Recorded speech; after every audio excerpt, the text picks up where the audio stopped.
The Galactic Compact had existed for millennia before humanity's arrival. Hundreds of species coexisted in a complex political ecosystem where ancient power structures, bureaucracy, and unspoken prejudices created a delicate balance. The Compact encompassed everything from ancient energy beings who remembered the birth of stars to hive-mind insect collectives that operated with perfect efficiency. Massive gas giant dwellers communicated through shifting color patterns, while crystalline entities debated philosophical concepts across centuries. Each species had found its place within the intricate hierarchy of galactic politics. Humanity and its colonies were relative newcomers, having joined the Compact barely 150 years ago. Despite rapid expansion across several star systems, humans remained viewed as second-rate technological adopters rather than innovators. Other species often refer to Earth representatives as emotional, excessively vocal, or primitive in private diplomatic circles. Humans had a reputation for surprising adaptability and stubborn diplomacy, but they were hardly considered a military or technological power worth serious consideration. The Cthar Empire exemplified this dismissive attitude more than most. A reptilian species with scaled ridges and pupils that narrowed to vertical slits when agitated, the Cthar controlled crucial trade routes throughout the Orion Arm. Their military prowess was unquestioned, their territorial expansions methodical, and their contempt for younger species barely concealed beneath formal diplomatic protocols. Admiral Sizak, the Cthar representative to the Compact Council, rarely bothered hiding his disdain during sessions when human delegates spoke. The Cthar have maintained galactic stability for 8 centuries, he often proclaimed. While your kind was still discovering basic orbital mechanics, we were already mapping the quantum pathways between stars. Life continued normally for humanity despite these tensions.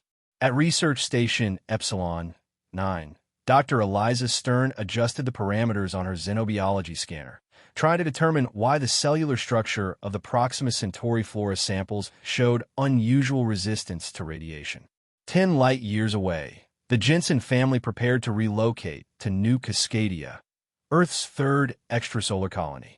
8-year-old Mia Jensen packed her favorite books and toys while her parents finalized transfer documents. Across human space, civilian vessels traveled established routes, some passing near Cthar territory where the reptilian patrol ships would occasionally approach uncomfortably close before veering away, a reminder of whose space they were traversing. These minor intimidations were considered the cost of coexistence in the complex political landscape of the Compact. Few outside the highest echelons of Earth governance knew about the Strategic Oversight Committee. The SOC operated from a nondescript building in Geneva, Switzerland, with additional secure facilities buried deep beneath the lunar surface. Official documentation listed them as a policy advisory group, but their actual mandate extended far beyond recommendations. The committee consisted of 12 individuals, retired military commanders, brilliant scientists, intelligence experts, and political strategists, all unified by a growing concern about humanity's vulnerable position in the galactic hierarchy. During one meeting, Admiral Helena Voss, former commander of Earth's Orbital Defense Fleet and now the SOC's military advisor, expressed the sentiment that drove their work. We've smiled and nodded through enough diplomatic humiliations. The Cthar and others see our restraint as weakness. We need contingencies for when, not if, diplomacy fails us. Dr. Marcus Chun, head of the Advanced Propulsion Lab at MIT Luna, had been recruited specifically for his breakthrough work in theoretical physics. The impression that we're technological adopters rather than innovators serves us well, he noted during his orientation. It allows projects like Aegis to develop without scrutiny. The Odyssey was a civilian transport vessel, an unremarkable ship by most standards. Its configuration was typical of human engineering, efficient but not revolutionary. The ship carried 342 passengers returning from the Interstellar Science Symposium on Proxima Centauri 4, mostly scientists, their families, and graduate students. Captain Sarah Okafor had navigated this route dozens of times, always respecting the internationally recognized transit corridor that passed near Cathar territory but remained within neutral space. "We'll be approaching the Cathar border in approximately 3 hours," she announced over the ship's communication system. Standard protocol. Nothing to worry about. In the ship's common area, Dr. James Williams was explaining his research on comparative xenolinguistics to fellow academics, while his daughter Miranda played a virtual reality game with other children. Nearby, graduate students from universities across Earth debated the implications of recent discoveries in dark matter dynamics. The Cathar destroyer emerged from hyperspace without warning, its weapons already charged. No communication, no demands, no opportunity for explanation. The Odyssey's sensors barely registered the approaching vessel before energy beams tore through its hull. The civilian ship had minimal defensive capabilities, standard radiation shields, and emergency systems, but nothing that could withstand military-grade weapons. The attack lasted 47 seconds. When it was over, the Cathar vessel transmitted a brief message to its command. "Unidentified smuggling vessel neutralized in restricted space. No survivors. Resuming patrol." The Odyssey's automated black box beacon activated, broadcasting its final moments across emergency channels. The recording showed Captain Okafor's desperate attempts to communicate, to explain they were a civilian vessel in a recognized transit corridor.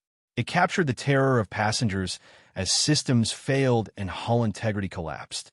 And it documented, without question, the unprovoked nature of the attack. News reached Earth within hours. Families collapsed in grief as the passenger list became public. Media outlets broadcast continuous coverage as politicians demanded answers. The Earth Diplomatic Corps immediately filed formal protests with both the Cathar Empire and the Galactic Compact. The Cathar response came swiftly. The vessel was destroyed after failing to respond to warnings and entering restricted military space. The Empire regrets any civilian casualties but maintains the right to protect its sovereign territory. Evidence from the black box contradicted every aspect of this statement, showing the Odyssey had remained within the transit corridor and received no communications before the attack. Earth representatives presented this proof to the Compact Council, only to be met with procedural delays and recommendations for further investigation. Behind closed doors, the Cathar ambassador was more direct with Earth's diplomatic team. "Unfortunate incidents occur in space. Your vessels would be wise to give Cathar territories a wider berth in the future." The Strategic Oversight Committee convened in their lunar facility 23 hours after the attack. Chairperson Eleanor Reyes, a former UN Secretary General with steel-gray hair and eyes that revealed nothing, studied the holographic display showing the Odyssey's final flight path. "The evidence is unambiguous," said Intelligence Director Thomas Okonkwo.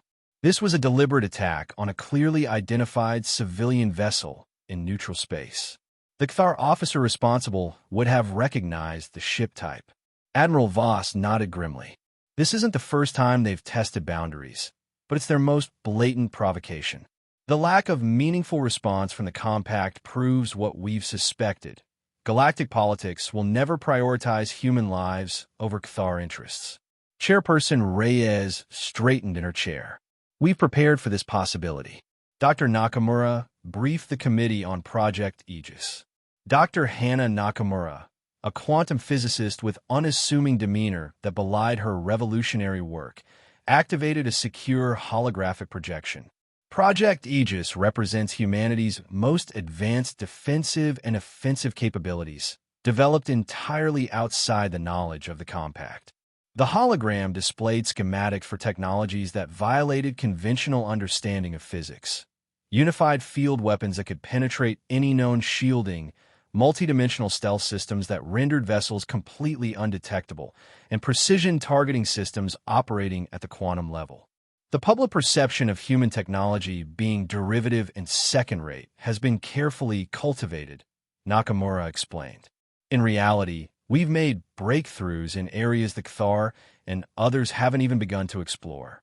Admiral Voss continued. The Phantom Fleet consists of 5 vessels constructed using these technologies. The UES Stiletto is fully operational and can be deployed immediately. Reyes studied the faces around the table. We must consider our options carefully.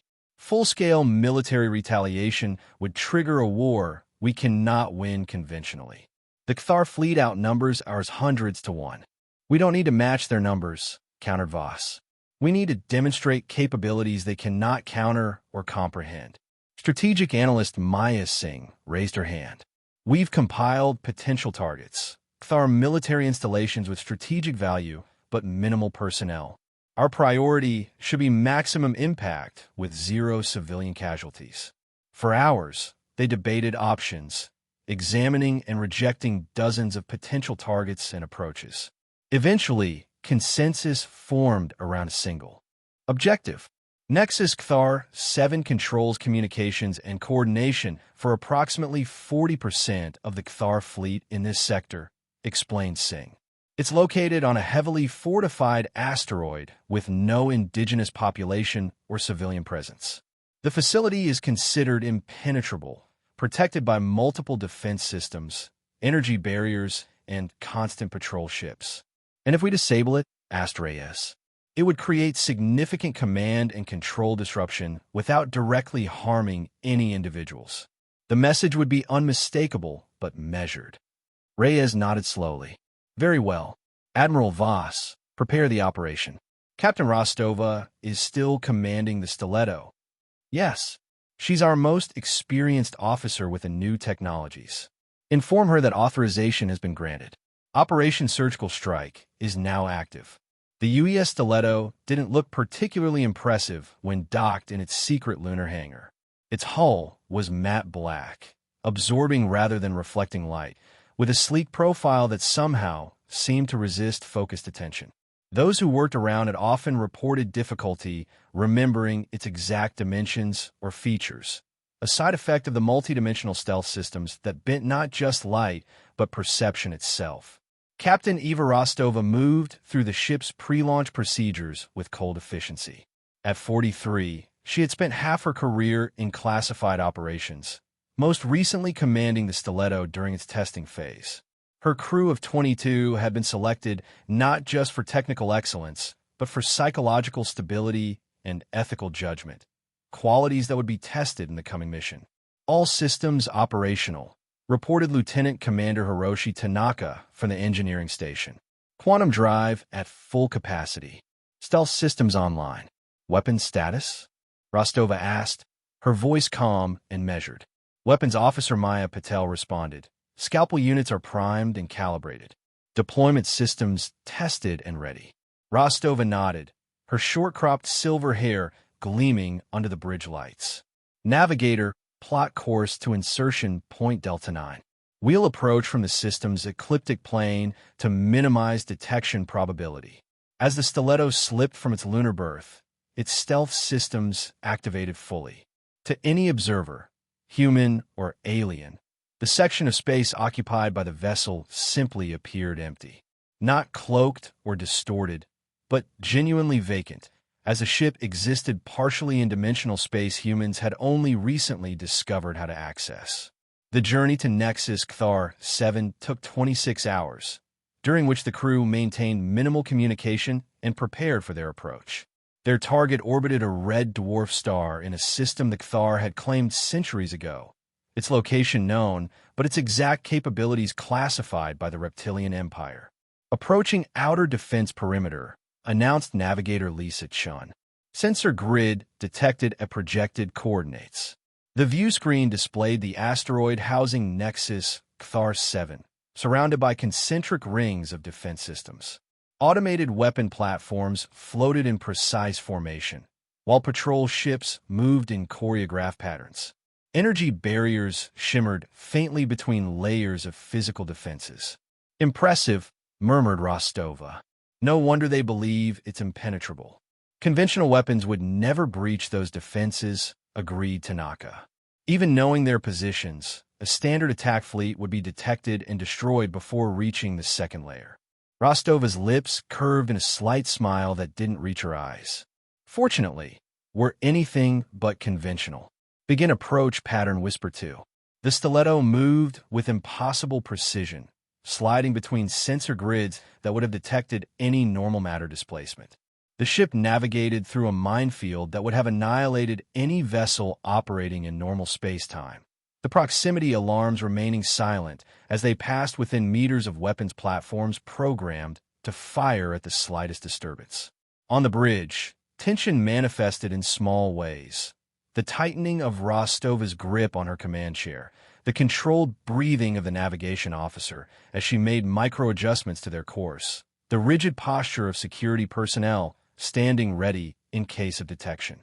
"We're within optimal range," Patel reported after 90 minutes of nerve-wracking approach. "Local sensor disruption can be initiated."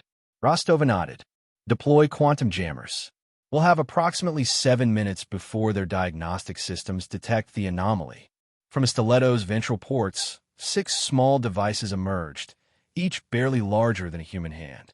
They moved independently toward predetermined coordinates surrounding the asteroid base, their own multidimensional properties rendering them as invisible as their parent ship. Upon reaching position, they activated. Simultaneously, there was no visible effect, but the tactical display showed immediate results. A sphere of quantum distortion enveloped the immediate area around Nexus Cthar 7, creating a bubble where conventional sensors functioned erratically or not at all. "Local security grid is experiencing cascade failures," reported the tactical officer. "They're interpreting it as a system malfunction rather than an attack.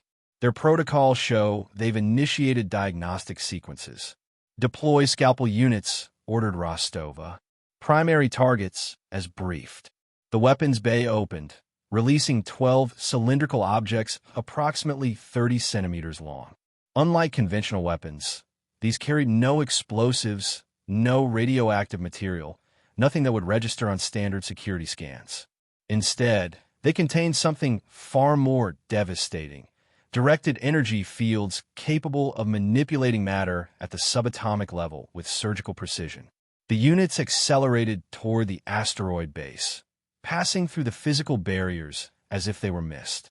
Their programming guided them unerringly toward the facility's core systems: power generators, communication arrays, central processors, and data cores. On the bridge, the crew watched through the unit's own sensor feeds as they penetrated the facility's multiple layers of physical security. Cthar officers and technicians moved about their duties, completely unaware of the infiltration. The units passed through walls, security checkpoints, and even living beings without detection or interaction. "Units have reached primary targets," reported Patel, awaiting final authorization. Rostova hesitated for just a moment, aware of the historical significance of what they were about to do. This would be the first direct military action by humans against a major compact power, a line crossed that could never be uncrossed. "Execute," she commanded quietly. The scalpel units activated simultaneously, generating fields that operated on principles beyond conventional physics. There are no explosions, no visible energy discharges. Instead, carefully calculated subatomic interactions cascaded through the targeted systems, disrupting bond structures, erasing data pathways, and rendering technology inoperable at the most fundamental level. Throughout Nexus Cthar 7, screens went blank. Communications fell silent. Power cores safely contained their energy, but ceased producing output. Data storage crystals retained their physical structure, but lost all encoded information. The quantum encryption keys that would have been needed to recover any backups simply ceased to exist at the atomic level. In the command center, Cthar officers stared in bewilderment as their technology failed around them. Emergency systems activated but found nothing to respond to: no fire, no radiation, no physical damage. Security protocols couldn't identify any intrusion because nothing had technically entered their space. The facility had simply stopped working. The effect spread outward through the base's communication network. Cthar warships suddenly lost contact with their command center. Automated defense systems, designed to operate in perfect coordination, found themselves isolated and defaulted to passive modes. The intricate military choreography that maintained Cathar dominance in the sector fractured as information flow ceased. Scalpel units have completed primary objectives, reported Patel. Secondary systems are experiencing cascade failures as predicted. The facility is effectively neutralized. Any casualties or life support failures? Asked Rostova. Negative. Life support systems are operating on automated backup as designed. No personnel have been physically harmed. Rostova nodded with satisfaction. Recall quantum jammers and prepare for withdrawal. Navigator, plot our exit vector through the southeast quadrant. As silently as they had arrived, the Stiletto and its deployed units retreated from Cathar space. The ship slipped past confused patrol vessels attempting to understand why their command center had gone silent. It navigated through defense grids, now operating independently, without central coordination. And finally, it accelerated into quantum space, leaving no trace of its presence except for the precisely targeted devastation it had caused. The Cathar attempted to contain knowledge of the incident, but such a catastrophic failure at a major military installation couldn't be hidden for long. Within days, rumors spread through compact communication channels. A vital Cathar command center had somehow been completely neutralized without a single shot fired or alarm triggered. The most sophisticated security system in the sector had failed to detect any intrusion, yet the facility was effectively destroyed, not through physical damage, but through some incomprehensible technological attack that military experts couldn't even begin to explain. Initial Cathar statements blamed system failures and natural phenomena. When those explanations proved inadequate, accusations shifted to technological terrorism by unknown actors. Formal complaints were filed with the Compact Security Council, demanding investigation and retribution against those responsible. An emergency session of the Galactic Compact convened one standard week after the incident. The Grand Chamber, designed to accommodate representatives of all member species, hummed with tense speculation. The Cathar delegation arrived in force, their scales flushed with the deep crimson that indicated extreme agitation. High Commander Vextral, speaking for the Cathar Empire, addressed the assembly with barely contained rage. An act of war has been committed against the Empire. Our sovereign territory has been violated, a critical military installation rendered inoperable through means that defy conventional understanding. We demand a full investigation and the commitment of compact resources to identify and punish those responsible. Various delegations responded with expressions of concern and offers of technical assistance.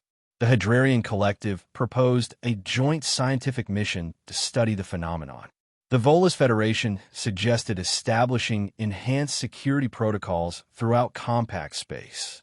When the time came for Earth's representative to speak, the chamber grew unusually quiet.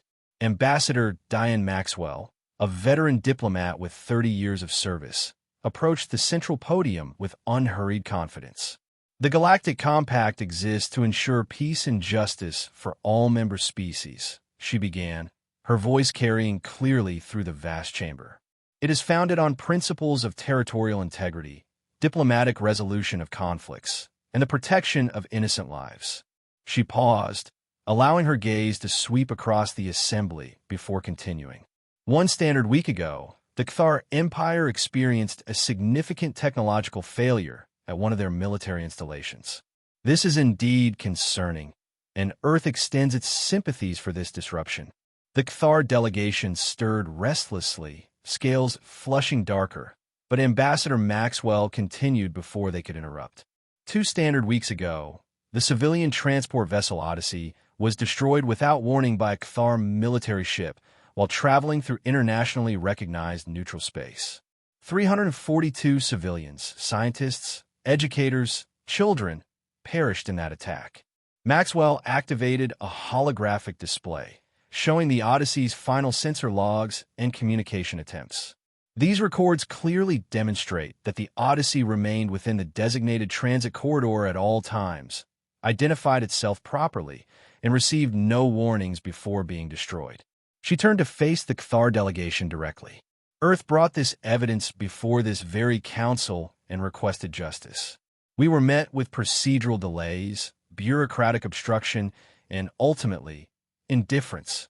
The Cathar representative privately suggested that our vessels should give their territories a wider berth in the future, effectively threatening further violence against civilian ships in legally established transit corridors. The chamber erupted in murmurs as Maxwell continued.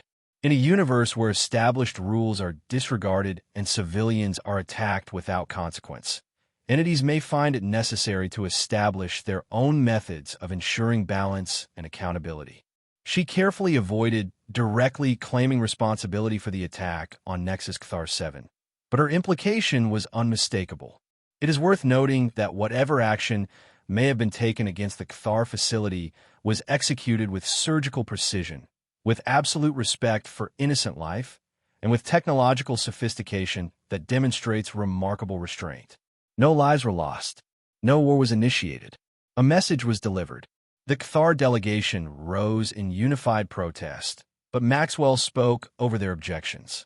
Earth reiterates its commitment to peaceful coexistence within a compact. We simply insist that this commitment be mutual and that the lives of our citizens be valued equally with those of established powers. As she returned to her seat, the chamber descended into chaos. Various delegates demanded to know if Earth was claiming responsibility for the attack. Others called for immediate sanctions against human worlds. Still others privately marveled at the technological implications of what had occurred. Amidst the turmoil, one elderly Jaka delegate, a member of one of the Compact's founding species, approached the human ambassador. The Jakku were known for their ancient wisdom and neutrality in most conflicts. "An interesting position you've taken, Ambassador," the Jakku said, voice like rustling leaves. "For centuries, we have watched your species struggle to find its place among the stars. Many dismissed you as impulsive children playing with borrowed technology. I believe that perspective requires reconsideration." Maxwell inclined her head slightly. "Evolution often occurs in unexpected bursts, Elder Sylz tale. What appears as stagnation may simply be preparation for the next phase of development." "Indeed," the Jakku replied thoughtfully. "The Cathar have long relied on their technological superiority and willingness to use force. They may find it educational to encounter a species that excels in both areas, yet chooses restraint." In the weeks that followed, subtle but significant shifts occurred throughout the compact. Cathar patrol ships began maintaining respectful distances from human vessels. Other species sought more direct trade relationships with Earth colonies. Several smaller powers quietly approached Earth's diplomatic corps, seeking protection agreements or technological partnerships. The Strategic Oversight Committee reconvened 1 month after Operation Surgical Strike. The mood was cautiously optimistic as they reviewed reports from across human space. "Cathar aggression toward our shipping has decreased by 94%, reported strategic analyst Singh. They've also withdrawn their objections to our proposed colony in the Tau Ceti system, a project they've blocked for decades." Admiral Voss nodded approvingly. "Their military is still in disarray. Our intelligence indicates they've devoted enormous resources to understanding how Nexus 7 was neutralized. Their scientists have found no answers, which has created significant internal political tension." "And the broader diplomatic situation?" asked Chairperson Reyes. "Improved beyond our projections," replied Ambassador Maxwell, who had joined the meeting remotely. "We've received formal partnership requests from 17 species who previously wouldn't even grant us meetings. The Compact Council has fast-tracked 3 of our pending initiatives that have been stalled for years." Reyes turned to Captain Rostova, who had been invited to attend. "Your assessment of the operation?" "Technically flawless," Rostova replied without hesitation. "The stiletto performed exactly as designed, and the scalpel units exceeded precision parameters. From a military perspective, we achieved complete success with minimal risk." "Yet you seem troubled, Captain," observed Reyes. Rostova paused, choosing her words carefully. "Success creates its own challenges. We've demonstrated capabilities that upend the galactic balance of power. We exercised restraint this time, but knowledge of what we can do will inevitably spread.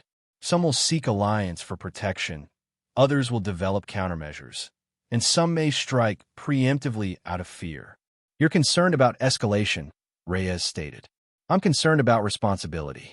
Power of this magnitude requires perfect judgment, which no species possesses. Today we used it justly. Can we guarantee the same tomorrow? The room fell silent as committee members contemplated the implications. Finally, Dr. Nakamura spoke up. The technologies we've developed offer both destructive potential and constructive applications. Perhaps our focus moving forward should be demonstrating the latter while maintaining the credible threat of the former. Reyes nodded thoughtfully. A wise approach. We'll accelerate development of the civilian applications from Project Aegis, medical technology, energy production, transportation innovations. Show the galaxy that our advancements can benefit all while maintaining the capacity to defend ourselves if necessary. She looked around the table, meeting each member's gaze. This isn't an ending, but a beginning. Humanity has announced its presence on the galactic stage in a way that cannot be ignored. Now we must prove ourselves worthy of the influence we've claimed. 3 months after the Odyssey incident, the newly commissioned civilian transport Phoenix approached the same transit corridor where its predecessor had been destroyed. Its design incorporated subtle upgrades, improved sensors, more robust communication systems, and certain classified modifications that wouldn't be apparent to casual scanning. On the bridge, Captain Michael Okafor, brother of the Odyssey's fallen commander, watched as sensors detected 2 Cthar patrol vessels approaching. His hand hovered near the emergency protocols, but the Cthar ships maintained their distance, merely observing the Phoenix's passage through the corridor before continuing on their route. Unknown to either the Phoenix's crew or the Cthar patrols, the UES Stiletto waited silently within a nearby nebula, its presence completely undetectable. Captain Rostova watched the encounter through advanced sensors, ready to intervene if necessary. When the Cthar vessels departed without incident, she allowed herself a small smile. Stand down, alert status, she ordered her crew. Continue monitoring, for minimum safe distance. As the Phoenix continued safely on its journey, Rostova contemplated the new reality they had created. The old order had been built on visible displays of force, massive fleets, planet-killing weapons, territorial dominance. The new paradigm was different: precision over destruction, intelligence over intimidation, technological innovation over numerical superiority. The galaxy would never know exactly what had happened at Nexus Cthar 7. They would never understand the full extent of humanity's capabilities. That uncertainty, paired with the demonstrated willingness to act when provoked, would protect human interests more effectively than any treaty or alliance. Plot course back to Luna Base, Rostova ordered. Mission complete. The Stiletto disappeared deeper into the nebula, leaving no trace of its vigil. In the silence of space, a new understanding had taken hold, that the seemingly ordinary humans, once dismissed as noisy newcomers, possessed the capacity for God-level precision and the wisdom to use it with restraint. It was a lesson the Cthar Empire would not soon forget, and one the rest of the galaxy was rapidly learning to respect.